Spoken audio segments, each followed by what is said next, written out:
No, your eyes are not shitting you. According to War Thunder, which is a game that never heard of the concept of real life ever, or what the laws of physics are, this tank is now stuck.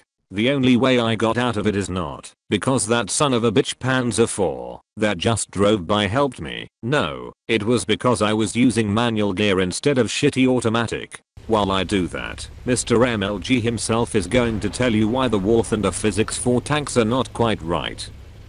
To be honest, they're hilariously and almost entertainingly shitty. Now, if you are not an absolute imbecile, you will be questioning why this stug is not simply grinding up that trench. And frankly, if any tank should be able to do that, it's a German one. The German tank tracks in World War II have the most profile on them than any other nation's ones. They have so much profile you could use them as conveyor belts in child labor powered African quarries. And yet you can't even get up a fucking trench. I'm glad this sexy robot voice is narrating this, because I would be in a constant state of tantrum.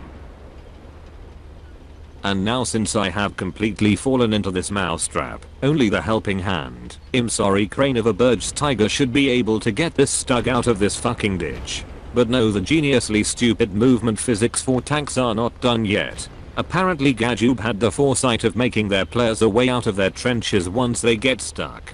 Because that's far better than actually fixing your shit. It's conveniently large enough for most tanks to actually drive out instead of ground humping their way to the streets. Once you've done that, and the match is almost over, you go on to have your barrel taken out by some bus tank with 20mm akimbo, and make a face like a Teletubby just got denied a hug.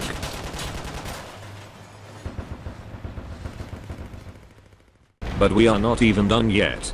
Because the silly non-existent grip that tanks obviously don't have denies them to get up easy slopes like this one.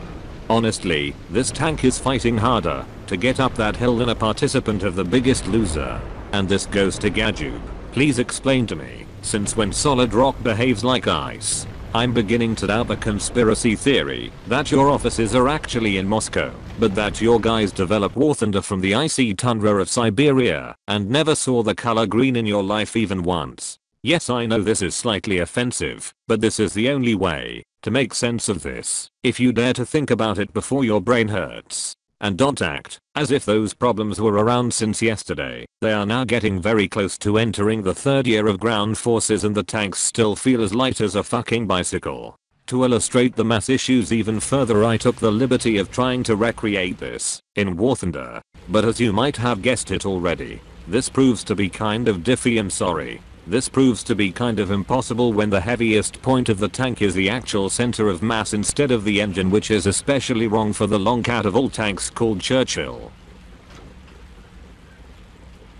And then there's another thing.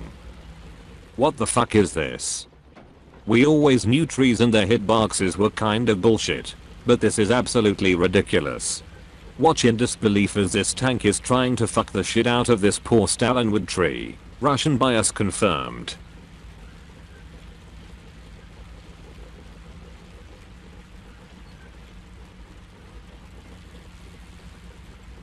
And then just for the fuck of it, I wanted to shoot with the motivation cannon at it and see if it still stands. But like the Spanish Inquisition, I did not expect it to cave. But speaking of Stalinwood, this left me speechless. Goodbye.